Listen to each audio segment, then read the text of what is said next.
One person is dead and several others injured after several shootings overnight here in Nashville. News Channel 5's Matthew Torres is here in the studio with the latest, and it looks like these were not related in any way, right, Matthew? Hey, that's correct, but nevertheless, it was very busy for Metro Police since they responded to 4 shootings, all within just 2 hours. Now, let's take a look at this map just to give a time frame of when this all happened. The first one happened in Hermitage after midnight. The second one just 7 minutes later at the location in Whites Creek. The third one happened just south of it in North Nashville 1 minute later, and finally the last one happened just outside of downtown in Edge Hill around 2 o'clock. Now again, what we know from police is that 4 people were hurt and 1 was killed. The first shooting happened on Misty Cape Cove in Hermitage just after midnight. Again, the victim was rushed to Vanderbilt after police say he was shot in the head.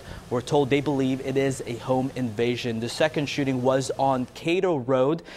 This was when a 45-year-old man was shot and killed. Not a lot of information on this one since detectives have not spoken to the family or received any leads. They were at the property earlier conducting a search with canines, but nothing turned up. The third shooting happened at the BP gas station on John A. Merritt Boulevard. The victim was shot in the leg and hip. They were sent to the hospital with non-life-threatening injuries. And finally, 2 people were shot on Hillside Avenue in Edge Hill. Police say 1 victim was shot in the leg, the second in the foot. Both were transported to the hospital. Officers say the shooting happened at some sort of gathering after an argument broke out. So far, all of the suspects are still at large as Metro Police continue to investigate. If anyone has information on any of these shootings, you are urged to call 74 Crime. So again, a very busy morning for officers. Jennifer. Sure was, Matthew. Thank you. And 1 month after a massacre that killed nearly 150 people at a Pakistani school, 5 people suspected to be involved have been arrested. Officials say the men helped support the assault at the Army Public School and College in Peshawar on December 16th. We're told all the men are foreigners and were arrested in recent weeks near the Afghanistan eastern border with Pakistan. The Taliban did claim responsibility for the attack that killed 148 people, most of them children. A new study by the Metro Human Relations Commission has found that white people hold 71% of the jobs, while whites make up 64% of Nashville's employable population. The results of the study, which were released yesterday, also found that white city workers are paid significantly more than their minority colleagues. The commission suggests the city do more to change that and start by diversifying its workforce. We are just hours away now from the inaugural ceremony for Governor Haslam. He, of course, won his re-election bid by a landslide. Sky 5 got a great look yesterday at the Legislative Plaza, where the governor will be sworn in for his second term in office today at 11 a.m. And the swearing in will mean road closures downtown. Some of the big ones to watch out for if you're headed that way: Charlotte Avenue from Rosa Parks to 5th Avenue North. Parts of Union and Dedrick Streets, as well as parts of 5th, 6th, and 7th Avenues. Now, we will be carrying Haslam's inauguration live on News Channel 5 Plus and streaming it online on newschannel5.com. Both the ceremony and our coverage will begin at 11.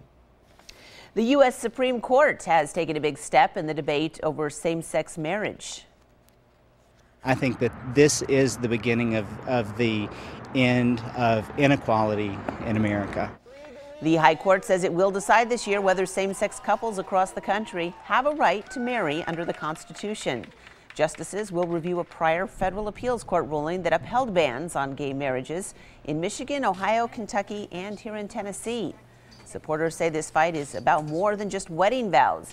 If it is approved, gay couples would finally receive benefits that are currently only recognized in heterosexual marriages. These couples who have invested so much of their lives in each other would be able to protect themselves, would have legal recognition, would have the honor of the community, would be able to protect their children, and help each other in life and death situations in ways that unmarried couples can't do. The case will be argued in April, with a decision expected by late June. Testimony in the Vanderbilt rape trial wrapped up for the week yesterday, with the jury viewing sexually explicit images from cell phones. Now, we do want to warn you, what you are about to hear is rather graphic. This is a 33-second video clip, and it's the alleged victim laying face down on the tile floor. By her right leg is some red cloth. Her panties have been removed. The alleged victim in the case quietly sobbed as a Metro Police detective testified about the photos. Former Vanderbilt football players Brandon Vandenberg and Corey Beatty, along with 2 others, are charged with raping the student in a dorm room in 2013. All 4 of the accused have pled not guilty. Prosecutors say the players used their cell phones to take pictures and shoot video of the woman who was unconscious during that sexual assault. Our gavel-to-gavel coverage will return next week when the trial continues Monday. You can watch on News Channel 5 Plus and streaming online at newschannel5.com. The search continues this morning for 2 teenagers from Kentucky who some have called a modern-day Bonnie and Clyde. 18-year-old Dalton Hayes and his girlfriend, 13-year-old Cheyenne Phillips, were last spotted in South Carolina. The duo vanished 2 weeks ago from Grayson County, Kentucky. Authorities say they have stolen 3 cars and used stolen checks, and that they are becoming increasingly dangerous. The couple is believed to be headed to Florida. We're learning more about an illness outbreak at the Gaylord Opryland Hotel. The Metro Public Health Department now says they have confirmed at least 1 case of norovirus.